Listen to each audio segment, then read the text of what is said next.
Hello दोस्तों, कैसे हैं आप लोग। तो चलिए आज जो है मध्यकालीन बिहार का इतिहास के बारे में एक एक करके डील करते हैं। ठीक है दोस्तों, उससे पहले आप लोगों से मेरा आग्रह है कि मेरा जो चैनल है क्रेजी क्रेजी एमर्स जीके क्लासेस को क्लासेस को आप लोग क्या कीजिए, लाइक कीजिए, सब्सक्राइब कीजिए और बेल को प्रेस कर दीजिए। कोई भी फर्दर नोटिफिकेशन आएगा तो आप लोगों को आसानी से मिल जाएगा। तो ठीक है दोस्तों, तो आज हम शुरू करते हैं मध्यकालीन बिहार का इतिहास। चूंकि बिहार स्पेशल जो है बीपीएससी 69 में बिहार स्पेशल जो है, तो इसमें जो है मध्यकालीन बिहार का इतिहास जो है मध्यकालीन, इसका एक महत्वपूर्ण सेक्शन है। इसलिए आज चलिए पहले मध्यकालीन बिहार के इतिहास को एक एक करके हम पढ़ते हैं। मध्यकालीन बिहार का इतिहास देखिएगा तो इसको दो पार्ट में बांटा गया है। एक पार्ट है पूर्व मध्यकालीन बिहार।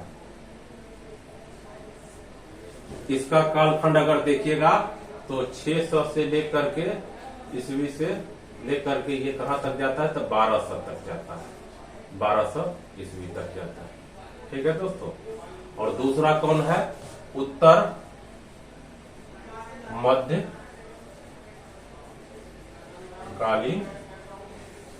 बिहार है। इसका जो है 1200 से ये स्टार्ट होता है और 1757 तक जो है ये चलता है। तो चलिए दोस्तों एक एक करके पूर्व मध्यकालीन बिहार और उत्तर मध्यकालीन बिहार का जो इतिहास है उसका एक एक करके हम लोग यहाँ पे डील करते हैं। ठीक है दोस्तों, तो चलिए आगे चलते हैं। सबसे पहले हम जो है इसमें आपको पूर्व मध्यकालीन जो बिहार है उसके बारे में एक एक पॉइंट बताएंगे पूर्व मध्यकालीन बिहार का।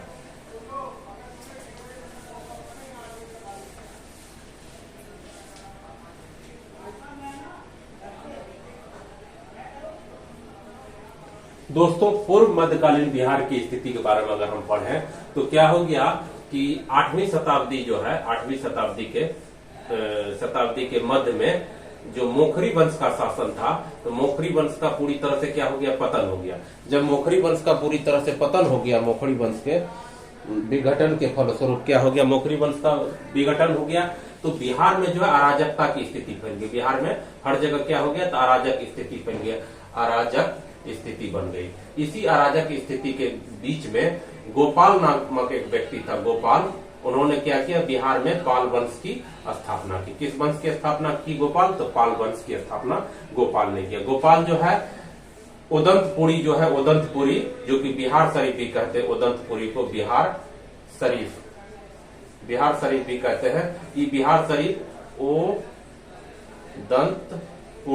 उदंतपुरी बिहार शरीफ में अपना राजधानी एस्टेब्लिश किया और गोपाल जो है यहाँ पर शासन किया। गोपाल जो है बिहार शरीफ में उदंतपुरी एक विश्वविद्यालय भी एस्टेब्लिश किया और इस विश्वविद्यालय का पहला जो था वीसी कौन था, कुलपति कौन था, तो ये था दीपांकर ज्ञानश्री था। दीपांकर ज्ञानश्री, इसका जो वीसी कौन था, तो दीपांकर ज्ञानश्री था। दीपांकर श्री ज्ञान था, दीपांकर श्री ज्ञान इसका उदंतपुरी यूनिवर्सिटी का था। ये गोपाल शासन किया। गोपाल जो है उसके बाद गोपाल का पुत्र जो है, इसके बाद गोपाल का पुत्र जो है धर्मपाल आया। धर्मपाल शासन किया।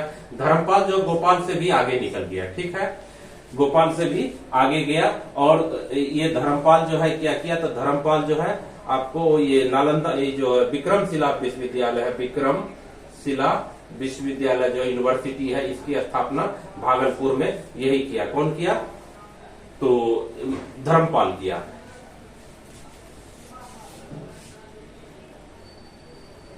धर्मपाल जो था कन्नौज का जो गद्दी था, कन्नौज के गद्दी पर इंद्र युद्ध नामक शासक शासन करता था। धर्मपाल क्या किया, ये धर्मपाल इसको हटाया यहाँ से और इसके जगह पर चक्र युद्ध को जो है कन्नौज का शासक बनाया। ठीक है दोस्तों, धर्मपाल से संबंधित और कुछ काम किया है धर्मपाल, उसको एक तरफ से डील करते हैं।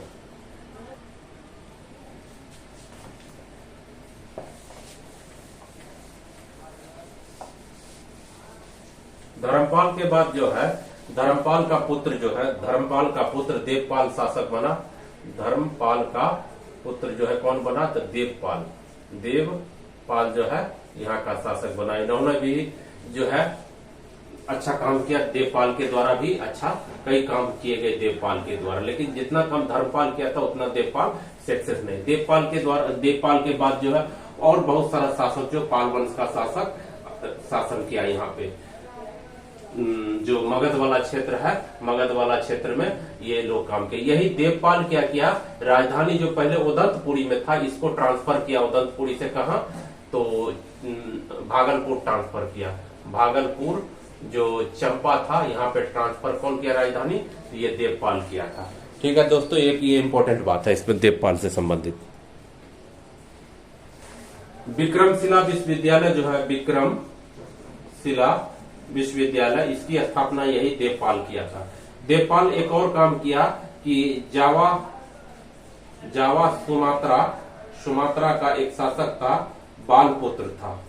बालपुत्र ये शासक था। इसको इन्होंने धर्मपाल ने इसको 5 गांव जो है एक बिहार बनाने के लिए कहां पे दिया? तो गया में दिया। 5 गांव की बोध गया में एक बिहार बनाने के लिए दिया। ठीक है दोस्तों, धर्मपाल के बाद जो है पाल वंश का बहुत सारा शासक हुआ, लेकिन उतना फेमस नहीं। इसके बाद एक और पाल वंश का जो है, जो पाल वंश का जो है पुनरुद्धार करने वाला, दूसरा पुनरुद्धार करने वाला जो पाल वंश का दूसरा इसका उद्धारक का था। पाल वंश का जो है दूसरा उद्धारक का था, इसे द्वितीय संस्थापक कहा जाता है। पाल वंश का जो है द्वितीय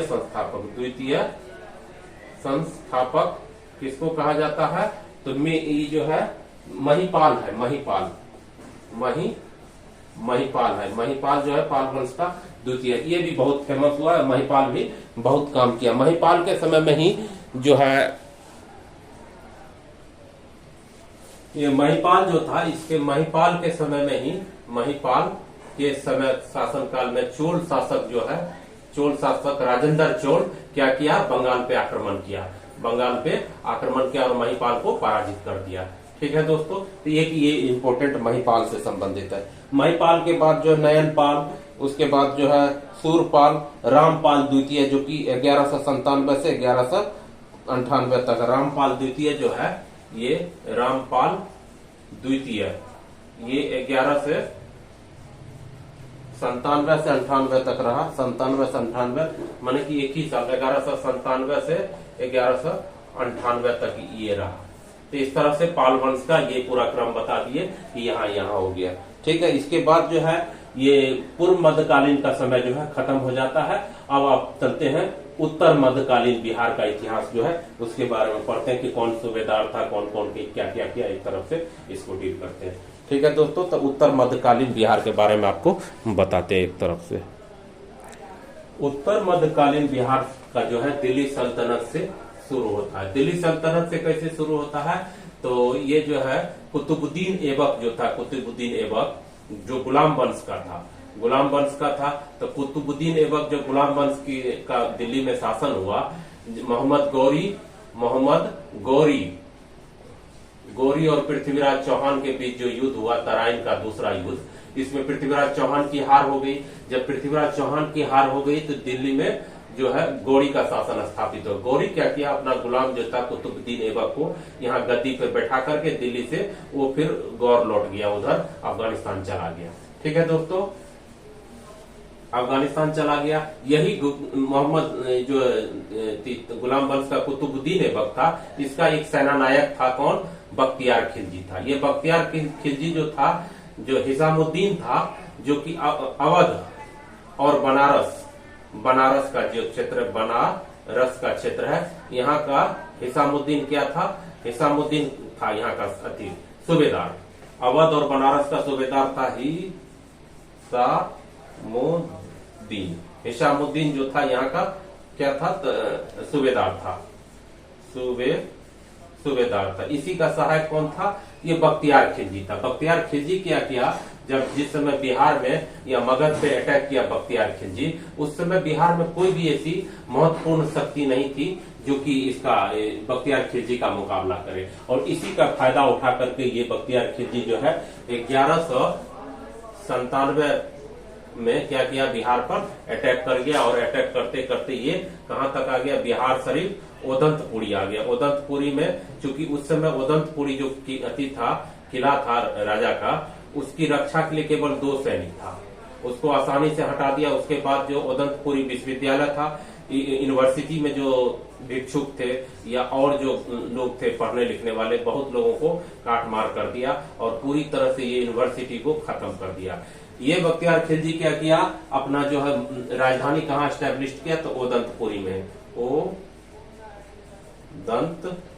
ओदंतपुरी में ही अपना जो है राजधानी स्टैब्लिश की। इसके बाद बख्तियार खिलजी जो है यहाँ से, और 1198 में क्या किया, लड़ते लड़ते 1198 में ये बख्तियार खिलजी बिहार में जो है दिल्ली सल्तनत का सत्ता स्टैब्लिश कर दिया।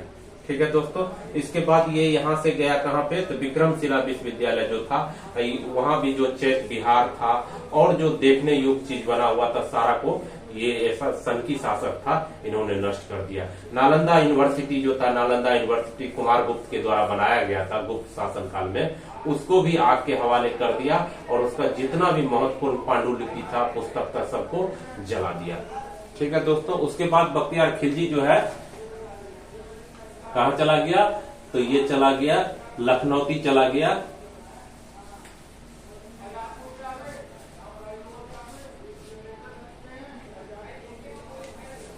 उसके बाद जो ये बख्तियार खिलजी जो है बिहार झारखंड होते हुए ये कहाँ चला गया, तो गोंड देश चला गया। गोंड, जिसको कि बंगाल कहते थे, बंगाल चला गया। उस समय बंगाल में किसका शासन था, तो लक्ष्मण सेन जो था, लक्ष्मण सेन वहां का शासक था। वो क्या किया, लक्ष्मण सेन बिना प्रतिरोध किए हुए अपना राजधानी छोड़ के भाग गया। लक्ष्मण सेन जब लक्ष्मण सेन भाग गया तो ये जो है बख्तियार खिलजी को बहुत ज्यादा प्रॉब्लम नहीं हुआ और वहां पे उन्होंने लखनौती को अपना राजधानी बनाया। यहीं पे देवकोटा नामक एक देवकोटा जगह है, कोटा, यहीं पे देवकोटा जगह है। और इसी देवकोटा जगह पर क्या किया, एक इसका था, सैनिक था जिसका नाम था अली मर्दान खान ने ये देवकोट में क्या किया, तो यहाँ का एक सैनिक था इसी का, बख्तियार खिलजी का, जिसका नाम था अली मर्दान खान।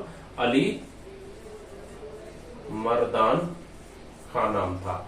ये क्या किया, बख्तियार खिलजी की हत्या कर दी। बख्तियार खिलजी की हत्या होने के पश्चात जो है इसके लाश को कहाँ लाया गया, वहां से बिहार शरीफ लाया। यहाँ से देवकोट से लाया गया बिहार शरीफ, और बिहार शरीफ में ला करके बिहार शरीफ में दफनाया गया। एक जगह है, इसके लाश को कहाँ लाया गया, तो बिहार शरीफ लाया गया। और बिहार शरीफ में जो है इमादपुर है, इमादपुर जगह है। इसी इमादपुर में जो है इसको बख्तियार खिलजी को दफनाया गया। ठीक है दोस्तों, उधर क्या हो गया, अली मर्दान खान जो है अब बिहार और बंगाल का जो है वो शासक बन बैठा।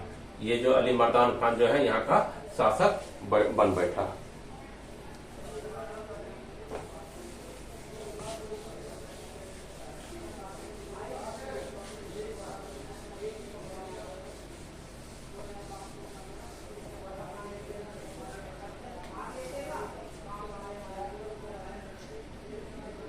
इसका जो बख्तियार खिलजी का जो भी जानकारी है, इसका जो सिराज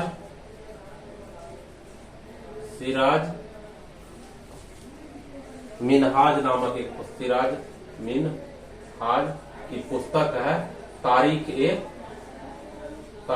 ए नासिरी। इसमें इसका पूरा विवरण दिया है कि बख्तियार खिलजी ने किस तरह से नालंदा, विक्रमशिला, ओदंतपुरी विश्वविद्यालय को तहस नहस किया। और यहाँ पे जो भी लोग थे, चाहे वो छात्र थे, शिक्षक थे, भिक्षुनी थे, भिक्षुक थे, उन लोगों को किस निर्ममता पूर्वक उसकी हत्या की, उस सब का जानकारी, या इसका प्रशासनिक कैसा क्या व्यवस्था था, ये तारीख ए नासिरी में मिलता है। एक दूसरी बुक है जो कि रियाज उल सलातीन है, एक दूसरा बुक और है जिसका नाम है रियाज उल सलातीन, सलातीन ये बुक है। ये गुलाम गौस की बुक है। किसकी बुक है? इसका राइटर का नाम है गुलाम गौस, गुलाम हुसैन है, तो गुलाम हुसैन इसकी बुक है ये रियाज उल सलातीन। ये दोनों बुक में आपको बख्तियार खिलजी से संबंधित जो भी जानकारी, चाहे वो प्रशासनिक हो या उसका क्या बर्बरतापूर्ण उन्होंने कत्ले आम किया, उस सब के बारे में डिटेल आपको पता चल जाएगा। ठीक है दोस्तों, अब क्या हो गया,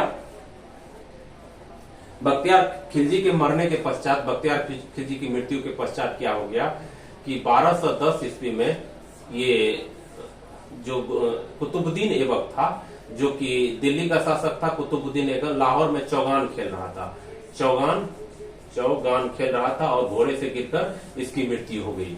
जब कुतुबुद्दीन ऐबक की मृत्यु हो गई तो अब जो है उसका आराम शाह पुत्र था, उन्होंने गद्दी संभाला। लेकिन अमीर का जो समर्थक दो भागों में बट गया, एक तो आराम शाह के फेवर में और दूसरा इल्तुतमिश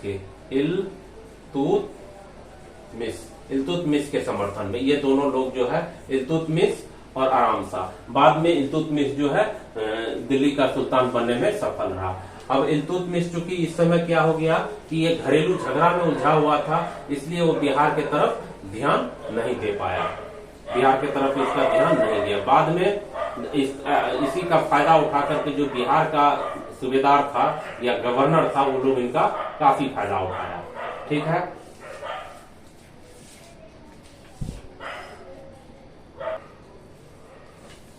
इल्तुतमिश जब अपना स्थिति को अच्छा कर लिया, स्थिति को बेहतर कर लिया, तो इन्होंने बिहार के तरफ और बंगाल के तरफ इल्तुतमिश ध्यान दिया। इस समय जो हिसामुद्दीन ऐबक जो था, ये बंगाल बिहार का सूबेदार था और ये हिसामुद्दीन ऐबक जो था पूरे यहाँ पर कब्जा कर लिया था। तो इसके लिए 1225 में इल्तुतमिश जो है क्या किया, एक अभियान किया बंगाल के। लेकिन हिसामुद्दीन जो है इसका इल्तुतमिश की अधीनता स्वीकार कर लिया। लेकिन जब यहाँ से इल्तुतमिश पुनः लौट के चल गया तो फिर से ये जो है विद्रोही बन गया हिसामुद्दीन। उसके पश्चात जो है हिसामुद्दीन फिर विद्रोही बन गया।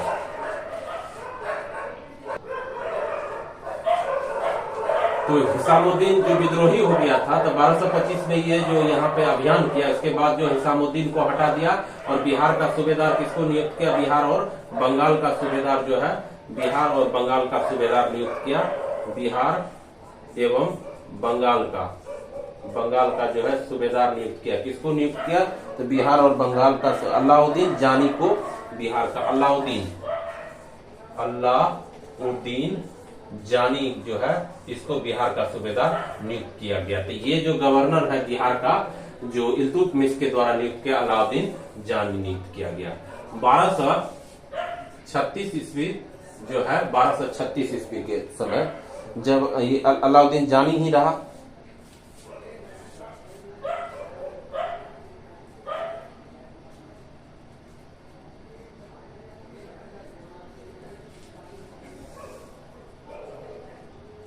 उसके बाद इल्तुतमिश किया कि बिहार और बंगाल को सेपरेट कर दिया और सेपरेट कर सफुद्दीन जो है सेपरेट करके सफुद्दीन जो सेपरेट कर दिया बिहार और बंगाल को। तो यहाँ का जो है राज्यपाल किसको नियुक्त किया या सूबेदार किसको नियुक्त किया, सफुद्दीन को नियुक्त किया।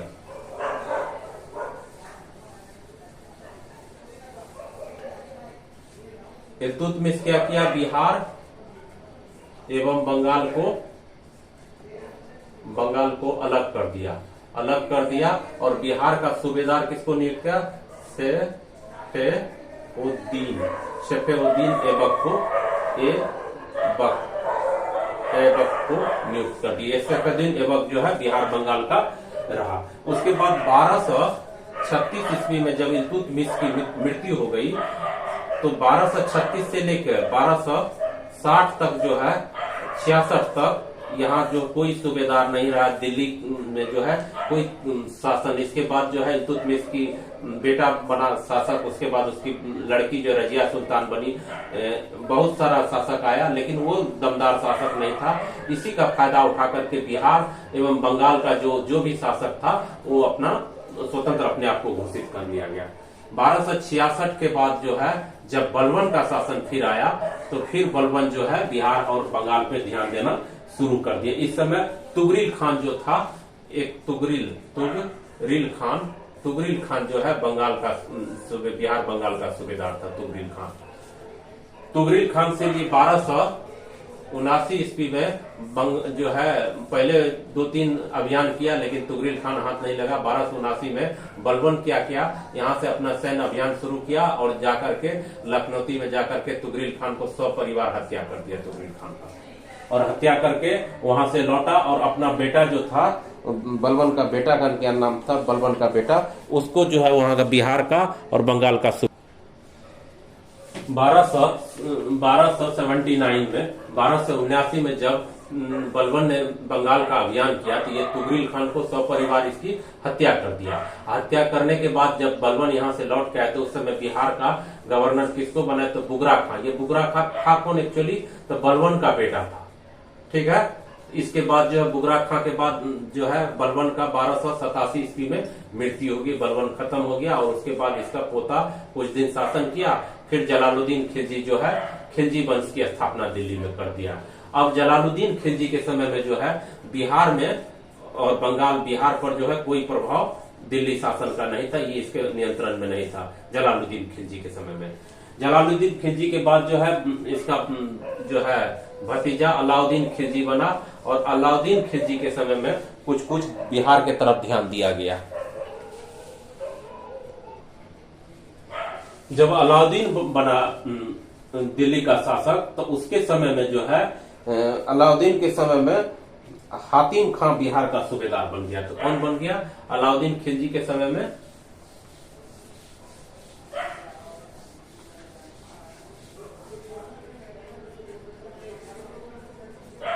अलाउद्दीन खिलजी के समय में कौन, हातिम खां जो है बिहार का सूबेदार बन गया। सूबेदार या गवर्नर जो है, गवर्नर कह सकते हैं, गवर्नर, सूबेदार या गवर्नर कौन बन गया, तो हातिम खान जो है बिहार का सूबेदार बन गया। तुगलक, अब जो है खिलजी वंश जो है 1320 में खिलजी वंश खत्म हो गया, तब तुगलक आया। तुगलक लोग जो है बिहार में बहुत सारा अभियान बिहार में किया। तुगलक वंश के द्वारा बिहार में बहुत सारा अभियान किया गया। इसमें जो है गयासुद्दीन तुगलक भी आया, बंगाल अभियान पे गया 1325 में, लौटते वक्त इसकी मृत्यु होगी, लकड़ी का वो जो घर था। उसके बाद मोहम्मद बिन तुगलक भी किया, फिरोज तुगलक भी किया। तो तीनों तुगलक का जो बड़ा शासक था, तीनों तुगलक बिहार अभियान पे आया।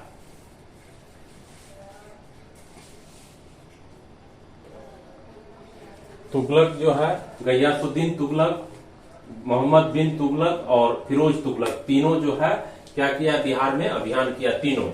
उसमें फिरोज तुगलक क्या किया, ये गयासुद्दीन तुगलक तो एक तो तुगलकाबाद नामक शहर भी एस्टेब्लिश किया, एक जो तो सिक्का उक्का बनाने के लिए जो है पैसा टकसाल नगर भी बसाया।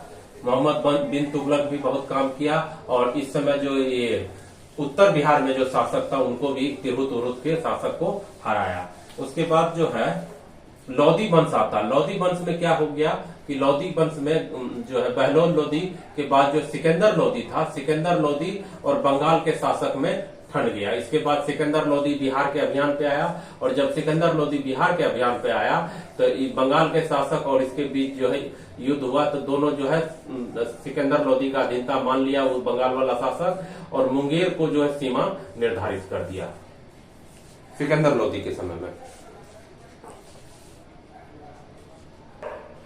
तो ये बंगाल का शासन जो अलाउद्दीन शाह था और सिकंदर लोधी जो है इसका अलाउद्दीन शाह सिकंदर लोधी की अधीनता को मानने के लिए तैयार हो गया। इसके बाद क्या किया, सिकंदर लोधी जो है बिहार अभियान, बंगाल बिहार अभियान से लौट के चला गया। लेकिन वो जो है यहाँ पे दरिया खान नोहानी को बिहार का सूबेदार नियुक्त किया, दरिया खान नोहानी जो है बिहार के सूबेदार रहे और ये कंटिन्यू दरिया खान नोहानी जो है और जो भी उपहार वगैरह होता था दिल्ली दरबार में भेजा करता था। 1526 ईस्वी में जो बाबर और इब्राहिम लोधी के बीच जो युद्ध हुआ तो इस युद्ध से पहले ही दरिया खान न्यूहानी जो है अपने आप को स्वतंत्र घोषित करने लगा, इब्राहिम लोदी से विरुद्ध हो गया। लेकिन उसी बीच दरिया खान नुहानी का मृत्यु हो गया। इसका पुत्र जो है बहार खान नुहानी शासक बना। बहार खान नुहानी शासक बना। बहार खान नुहानी जब शासक बना तो इन्होंने अपने आप को जो है दिल्ली सल्तनत से, जो इब्राहिम लोदी के शासन था, उससे अपने आप को स्वतंत्र घोषित कर दिया। क्योंकि 1526 ईस्वी का जो युद्ध हुआ था, पानीपत का युद्ध, 1526 का पहला युद्ध जो पानीपत का था, इसमें इब्राहिम लोदी मारा गया था और मध्यकाल में पहला ऐसा शासक था इब्राहिम लोदी जो कि युद्ध भूमि में मारा गया था। तो बहार खान न्यूहानी जो है इसका फायदा उठाया और अपने आप को स्वतंत्र घोषित कर दिया। 1528 ईस्वी में बहार खान नुहानी की मृत्यु होगी। तो इसका पुत्र जो था जलाल खान नुहानी बिहार का सूबेदार बन गया। जलाल खान नुहानी बन गया।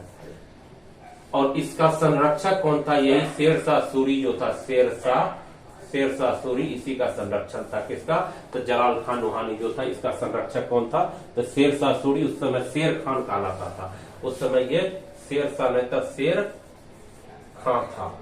ऐसा कहावत है कि एक ही तलवार के वार में इन्होंने एक शेर को मार दिया था। तो ये बहार खान नुहानी ने इसको खुश होकर के जो है शेर खान की उपाधि दिया था।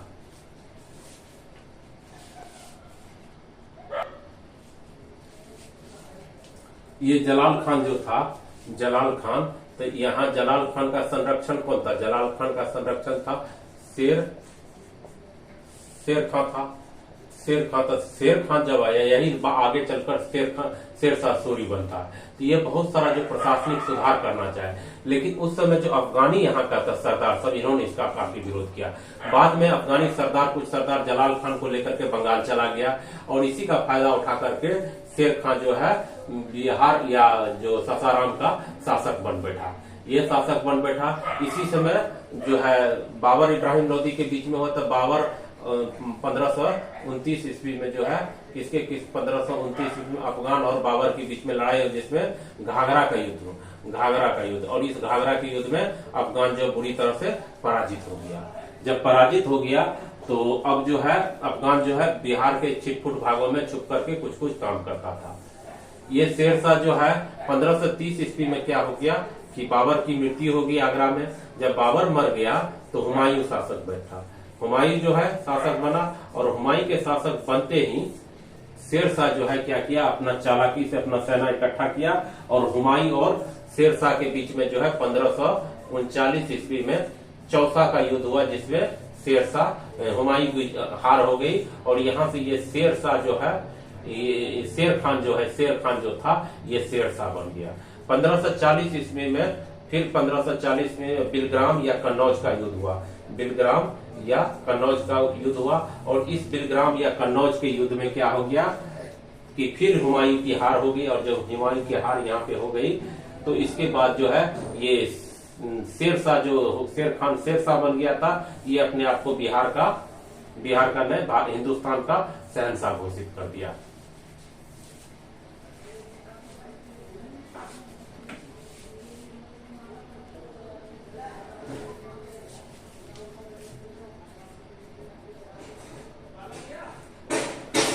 बाबर के अंतिम समय में, बाबर के मृत्यु के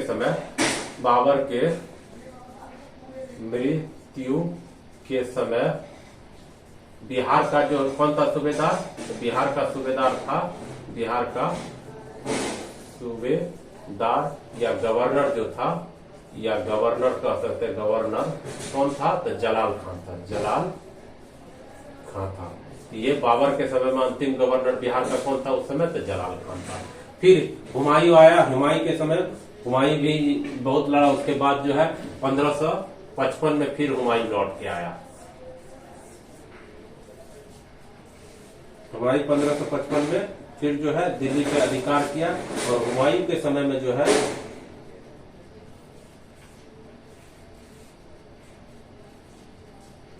और बहुत कम दिन के लिए हुमायूं दिल्ली पर शासन किया। केवल 7 माह ही दिल्ली में ये शासन कर पाया और उसके बाद जो है इसकी हुमायूं की भी मृत्यु हो गई। ठीक है। अकबर आया।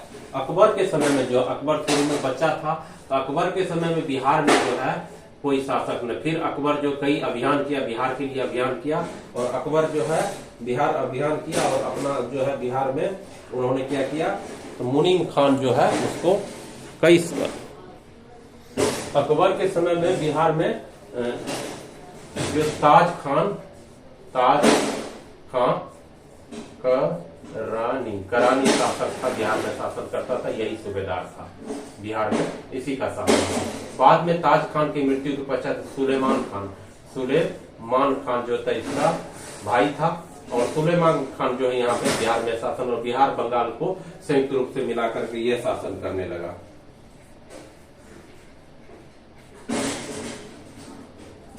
(1572) में क्या हो गया, 1572 में ये सुलेमान खान की मृत्यु होगी। तब इसका जो है पुत्र जो है 1572 में सुलेमान खान का बेटा कौन था, दाऊद खान किरानी जो है,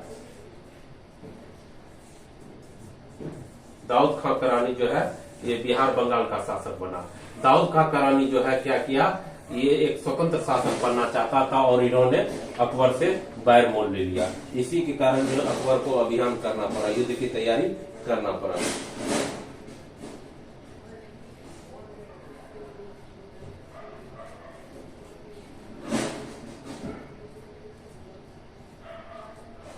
अकबर जो क्या किया, दाऊद खान करानी को हराने के लिए पहले मुनीम खान को 1575 में भेजा। 1575 में किसको भेजा, दाऊद खान किरानी को हराने के लिए मुनीम खान को अकबर जो है मुनीम खान को दाऊद खान के विरुद्ध भेजा, तथा स्वयं 1575 में खुद अकबर बिहार के अभियान पर आ गया।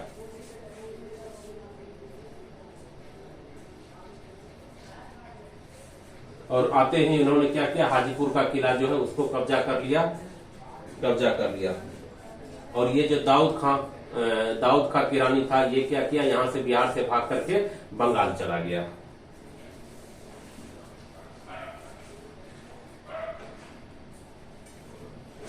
उसके बाद क्या किया, अकबर जो बिहार को जो है कब्जा करके और यहाँ पे जो सूबेदार नियुक्त कर दिया मुजफ्फर खान को 1575 से 1500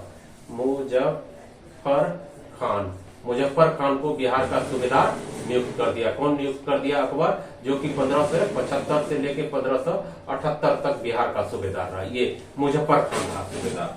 फिर वो लौट के चला गया और पूरे बिहार को और उड़ीसा बंगाल को जो है अकबर 1580 में मुगलिया सल्तनत में मिला लिया।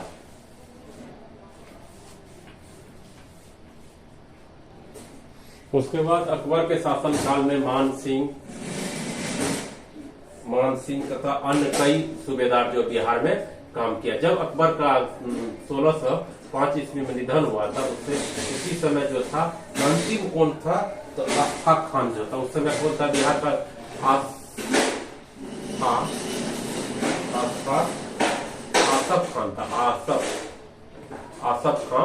आसफ खान जो था ये बिहार का सूबेदार था अकबर के बाद। अकबर की मृत्यु 1605 में। इसके बाद जहांगीर जो है बिहार में जहांगीर के शासनकाल में अगर देखा जाए तो कौन कौन आया, तो जहांगीर के शासनकाल में भी अकबर की मृत्यु के बाद जो आसफ खान था उसको जहांगीर क्या किया, हटा दिया। और जहांगीर के शासनकाल में ये जहांगीर जो बाज बहादुर या लाल या बाज बहादुर को बिहार का सूबेदार नियुक्त कर दिया। इसके बाद कई सूबेदार इसके समय में भी जहांगीर के समय में हुआ। उसके बाद शाहजहां का शासनकाल आया। शाहजहां भी बहुत सारे सूबेदार को नियुक्त किया। इसमें एक महत्वपूर्ण है अजीमाबाद का नाम सुने, अजीमाबाद अजीम, ये जो पटना का सूबेदार रहा। और ये मुगल सल्तनत जो था मुगलिया परिवार से औरंगजेब के परिवार का था, ये औरंगजेब का पोता था। ये भी सूबेदार बिहार के सूबेदार के रूप में रहा। और इन्होंने पटना में क्या किया, अजीमाबाद की स्थापना की, इसी के नाम पर है। उसके बाद एक फर्रुख सियार जो है, फर्रुख सियार, इसका जन्म भी पटना में ही हुआ। बिहार के पटना में ही फर्रुख सियार का जन्म हुआ और ये बिहार के पटना के ही निवासी थे। फर्रुख जन्म हुआ और इसका राज्याभिषेक जो है बिहार के पटना में ही फर्रुख सियार, जो कि 1713 से लेकर के 1719 तक दिल्ली सल्तनत का अथी रहा। इसके बाद कई और महत्वपूर्ण जो है सूबेदार बिहार में रहे, उतना पढ़ने की जरूरत नहीं, कुछ महत्वपूर्ण है उसको देख लीजिए, आगे चलिए। ठीक है दोस्तों, इस तरह से हमको लगता है कि जो मध्यकाल में बिहार में जो भी काम हुआ या जो भी सूबेदार वगैरह था उनको एक एक करके मैंने डील कर दिया था। ठीक है दोस्तों, अब चलिए अगला क्लास में देखते हैं।